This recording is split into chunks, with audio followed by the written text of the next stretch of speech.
कि पत्नी को ज़्यादा पढ़ाओगे तो तुम्हारी भी पत्नी भाग जाएगी दूसरे के साथ। SDM कि देखो ज़्यादा पत्नी को मत पढ़ाओ, ज़्यादा पढ़ाओगे तो बहुत बेकार हो जाएगी। कि पति पत्नी के बीच में यदि कुछ बातें हुई है तो उसको सार्वजनिक तौर पर नहीं लाना चाहिए, बचना चाहिए। शादीशुदा औरत यदि गैर मर्द के साथ स्वेच्छा से यदि संबंध स्थापित करती है तो उसमें अब सजा का प्रावधान नहीं है। बबनी के लगल बा शहर के हवा इत्यादि गानों के साथ जो इसको रील्स बनाकर जब चलाया जाने लगा तो समाज पे इसका नकारात्मक प्रभाव पड़ा। पूरे देश में पीसीएस ऑफिसर जो ज्योति मौर्य हैं और आलोक मौर्य हैं सफाई कर्मी, इन दोनों की कहानी जो है पूरे सरगर्मी से जोर शोर से चल रही है। सभी लोग इस मामले में अपनी रुचि ले रहे हैं। आखिर हमारे भारत का जो है ये रहा है बहुत पुरानों से कि दूसरे के घर में जब आग लगती है तो सब जो है अपने अपने रोटी सेकते हैं और अपने अपने चेहरे चमकाने की कोशिश करते हैं। और इसी बीच में पीसीएस ऑफिसर जो ज्योति मौर्य हैं वो भी बहुत सारे जो है बयान दिए हैं अपने पति को लेकर। उनके पति भी बहुत सारे परेशान हैं, अपनी पत्नी की बेवफाई को दुनिया के सामने रख रहे हैं, मीडिया के सामने रख रहे हैं। फिलहाल हम पहुंच चुके हैं हाईकोर्ट, पटना हाईकोर्ट के वरिष्ठ अधिवक्ता शिवनंदन भारती सर के पास। उनसे तमाम मुद्दों पर बातचीत होगी कि क्या आलोक मौर्य जो कुछ भी बयान मीडिया के सामने साझा कर रहे हैं, क्या इस बयान का जो है कोर्ट में कोई औचित्य बनता है, क्या इस बयान से जो है कोर्ट में उनको अगर केस होगी उनके ऊपर तो इनका जो है इस बयान का, मीडिया के बयान का उनको फायदा मिलेगा। तमाम बातों पर जो है बात होगी। आप लोग बने रहिए। सर सबसे पहले बहुत बहुत स्वागत है हमारे चैनल केवी स्टूडियो में। बहुत बहुत शुक्रिया आपका। आपने जो पहले हमारे परिचय के शुरुआत में कहा वरिष्ठ, तो वरिष्ठ नहीं, आप मान लीजिए एक साधारण वकील ही कहिए, ज़्यादा अच्छा है। मैं ज़्यादा अपने आप को वरिष्ठ नहीं कहना चाहता। और ये जो प्रकरण का जो आपने जिक्र किया कि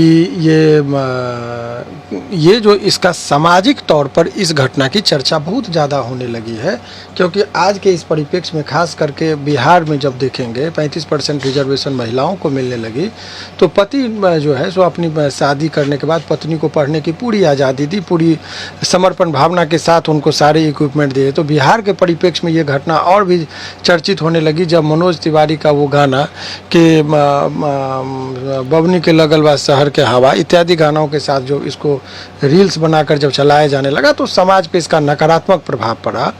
और देखिए सब तो एक चीज़ तो ये है, तो एक पक्ष ये है कि पत्नियों को अपने, चाहे आप किसी भी ओहदे पर चले जाइए, तो आपको अपना मूल चीज़ नहीं भूलना चाहिए। एक अदब जो होता है, जितने विद्वान आप बनते हैं, जितने बड़े पोस्ट को जब आप होल्ड करते हैं तो जिम्मेदारी आपकी और बढ़ जाती है, क्योंकि लोग आपको उदाहरण के तौर पर समाज के सामने प्रस्तुत करते हैं।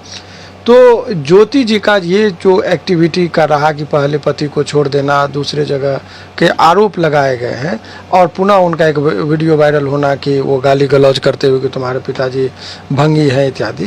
तो ये घर घर की कहानी होती है। पति पत्नी में कभी भी झगड़ा होता है तो इस तरह की वारदात होती है, उसको महिमा मंडन करके चलाना ये उचित है। दो लोगों के, खास करके पति और पत्नी के बीच में झगड़ा हो तो इस, और उसका एक सामाजिक तौर पर खास करके सोशल साइट पर वीडियो बना कर देना, तो जो लोग दे रहे हैं ये गलत है। क्योंकि ये देखिए समाज पर कुप्रभाव, आपके दोनों आदमी के झगड़ा के वजह से अन्य लोगों के बीच में नकारात्मक चीज़ें फैल रही है कि पत्नी को ज़्यादा पढ़ाओगे तो तुम्हारी भी पत्नी भाग जाएगी दूसरे के साथ, SDM बन जाएगी। ये इस तरह की बातें जो समाज में लोगों को दिमाग में जा रहा है। तो अनेकों महिलाएं जो अच्छी महिलाएं हैं, समझदार महिलाएं हैं, चरित्रवान महिलाएं हैं, उनको भी लोग संदेह के दृष्टिकोण से देखेंगे, उनको अपने आप को जस्टिफाई करने के लिए, क्योंकि ये दिमाग में साइकोलॉजिकली प्लांट किया जाएगा कि देखो ज़्यादा पत्नी को मत पढ़ाओ, ज़्यादा पढ़ाओगे तो बहुत बेकार हो जाएगी। तो ये बात यदि मर्दों के बीच में यदि ये दिमाग में डाला जाने लगेगा तो महिलाएं बेवजह प्रताड़ित होंगी। तो ये इस तरह की खबर पर, भ्रामक खबर पर जो है सो अंकुश लगना चाहिए। और जहाँ तक सवाल आपने बताया कि महिलाएं का जो एक्टिविटी की बात है, तो एक प्रिविलेज कम्युनिकेशन है ये इंडियन एविडेंस एक्ट में भी कि पति पत्नी के बीच में यदि कुछ बातें हुई है तो उसको सार्वजनिक तौर पर नहीं लाना चाहिए, बचना चाहिए। आप झगड़ा कीजिए, कोर्ट में जाइए, लेकिन आप एक समझदार पोस्ट पर हैं, दोनों लोग पढ़े लिखे हैं, वो SDM तक की गई और इन्होंने मेहनत करके, इनका कहना है कि मैंने पढ़ाया, बहुत सारी बातें हैं। तो आपको आपके एक नज़ीर बनिए, एक उदाहरण बनिए समाज के लिए कि समाज में आपका जब आप SDM बने तो आपको और समर्पण भावना से अपने पति और परिवार और सास ससुर का अदब करना चाहिए, ताकि अनेकों बहू जो बंद दरवाजे के अंदर रहती है, छड़ दिवाली की दहलीज को नहीं नांग पाती है,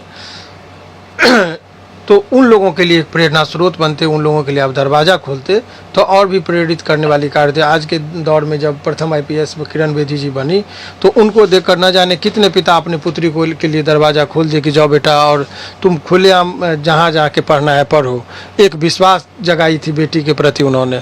लेकिन एक बेटी ये जब इस रूप में परिचय हो रहा है तो उनको अपने इस झगड़ा का न हो कैसे और कैसे उनका व्यवहार होना चाहिए, आत्मचिंतन मूल्यांकन करना चाहिए। क्योंकि आप लोगों की निजी झगड़ा अब समाज के अंदर आ गई है और समाज के कुछ लोग इसको दूसरे तरीके से दिखा रहे हैं, तो जरूर विवेचना और मूल्यांकन करने की जरूरत है। सर, क्या कानून की किताबों में ऐसी कोई जो है ये रूल्स है, ऐसी कोई रूल्स है कि अगर पत्नी जो है पति से शादी किया, एक पत्नी और पति जो जब रिश्ते में बंधते हैं, शादी के रिश्ते में बंधे रहते हैं, उस टाइम पे अगर पत्नी जो है किसी एक्स्ट्रा जो है मैरिटल अफेयर जो होते हैं उसमें रहते हैं, तो क्या पत्नी पे ऐसी कोई कार्रवाई हो सकती है क्या? अपने का जब कानूनी पक्ष से समझेंगे तो आप लोगों को बातें हजम नहीं होंगी। क्योंकि अब कानूनी तौर पर आप समझिए कि कानून कोई जरूर नहीं कि समाज जिसको अपराध समझ रहा है कानून उसको अपराध समझ ले। जैसे उदाहरण के तौर पर समझ ली कि एक 20 साल की लड़की यदि अपने माता पिता के मर्जी के खिलाफ घर से लड़के के साथ भाग जाती है और शादी कर लेती है तो समाज में उसको अपराधी माना जाता है कि लड़की गलत है, कैसे वो भाग के शादी कर ली, माँ बाप को ठोक रहा। तो समाज में उसको दंडित करने का भी चाहे तो पंचायती बिठा के दंडित किया जाएगा। परंतु वही लड़की का मामला जब कोर्ट में आएगा तो लड़की से पूछा जाएगा कि आपका उम्र क्या है, 18 से प्लस है, तो किसी के साथ वो शादी कर ली तो कोर्ट कहता है कि ठीक है, उसके प्रोटेक्शन। तो जो चीज़ वहाँ सामाजिक बुराई था कानून के नज़र में उनको एक आज़ादी दी गई, पर्सनल उनकी अपनी व्यक्तिगत आज़ादी के आधार पर। तो सवाल यही है कि आप लोगों को लगता है एक्स्ट्रा मैरिटल में 18 वर्ष से ऊपर की कोई महिलाएं, ऑनरेबल सुप्रीम कोर्ट का ही निर्णय एडल्ट्री को ख़त्म कर दिया। यानी कि शादीशुदा औरत यदि गैर मर्द के साथ स्वेच्छा से यदि संबंध स्थापित करती है तो उसमें अब सज़ा का प्रावधान नहीं है, पनिशमेंट कठोर दंड का प्रावधान नहीं किया गया था। तो माननीय सुप्रीम कोर्ट के आदेश के बाद उसको हटा दिया गया एडल्ट्री के बारे में। अब सवाल ये है कि क्या हो सकता है। तो चूंकि ये जो है सो वैवाहिक जीवन के बीच में दाम्पत्य का जो अनुशासन है उसका उल्लंघन होता है, तो ऐसे परिस्थिति में एडल्ट में यदि एक्स्ट्रा मैरिटल अफेयर है, शारीरिक संबंध बनाई है, इसका कोई ठोस प्रमाण होगा तो वो पति एक ग्राउंड के तौर पर ले सकते हैं डाइवोर्स के लिए। और वो डाइवोर्स का एक ग्राउंड हो सकता है कि इस आधार पर हमको तलाक चाहिए। तो पत्नी तो इनके केस में चाह ही रही कि हमको तलाक दे दे जो मामला है, तब तो ये इसका भी लाभ नहीं ले सकते हैं। तो वो सामाजिक तौर पर उनको लगा, जो उनके पति जो हैं उनके आलोक जी, उनको लगा कि भाई अब हम इनका कुछ बिगाड़ नहीं सकते। तो एक्सट्रीम फ्रस्ट्रेशन में जो है आके गुस्सा में आकर वो सोशल साइट पर सारे चीज़ों को ले आए और अपनी पत्नी से उनको नाराज़गी इस कदर बढ़ गई थी कि वो अपनी भावना पे कंट्रोल नहीं करके जो निजी चीज़ें थी वो सार्वजनिक जीवन में उन्होंने ला दिया। सर, एक और क्वेश्चन रहेगी कि अगर कोई अफसर घूसखोरी करता है, ब्राइब लेता है, घूस अगर लेता है तो उस पर क्या उसकी नौकरी जो है हमेशा के लिए जा सकती है कि क्या इस टाइप का प्रावधान है? जैसे ये ज्योति मौर्य जी का जो है हस्बैंड जो है आलोक जी, वो कुछ डायरी वगैरह लेके कागजात लेके CM ऑफिस तक जो है पहुंचाए हैं और इस केस पे भी देखा जा रहा है कि हाँ ये जो है SDM ज्योति मौर्य जो थी वो घूसखोरी करती थी। तो ये सारे बातें में क्या उनको जो है उन पे कुछ इफेक्ट पड़ेगा, उनके जॉब पे कुछ इफेक्ट पड़ेगा? सवाल ये कि ये प्रिविलेज कम्युनिकेशन का जो मैंने बात किया, पति और पत्नी के बीच में जो बातें होती है वो it should not be disclose. तो अब वो डायरी में क्या बातें लिखी है कि क्या मैं घूस ली हूँ तो लिखी नहीं होगी, तो ये एक बेवजह का चीज़ों का यदि दिखाया जाएगा तो कोर्ट में इसका कोई महत्व खास नहीं है। कोर्ट की बात मैं कर रहा हूँ, ये मैं अपनी व्यक्तिगत राय नहीं दे रहा हूँ कि ये होना चाहिए वो होना चाहिए।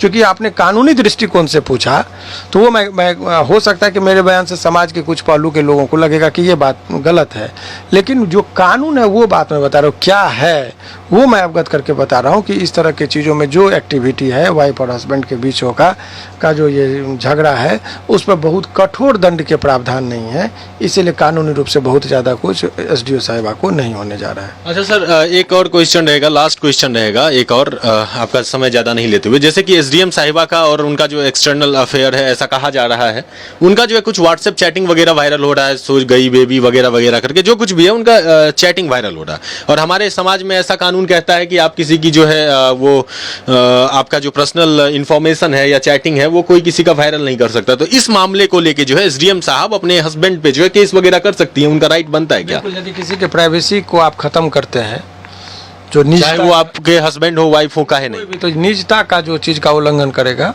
तो उसके लिए जो है सो सजा का प्रावधान है, तो उसमें जाना चाहेंगे तो वो जा सकते हैं, क्योंकि निजी झगड़ा का आपने सार्वजनिक कर दिया तो ये एक मामला बन सकता है। लेकिन चूंकि अब झगड़ा केस मुकदमा तो बाद के जब रिश्ते इस कदर पहुंच गए हैं कि चौक चौराहे पर भी इस झगड़ा का जिक्र हो रहा हो, तो ऐसे परिस्थिति में अब वो बहुत ज़्यादा केस मुकदमा का बहुत अहम रोल नहीं रह जाता।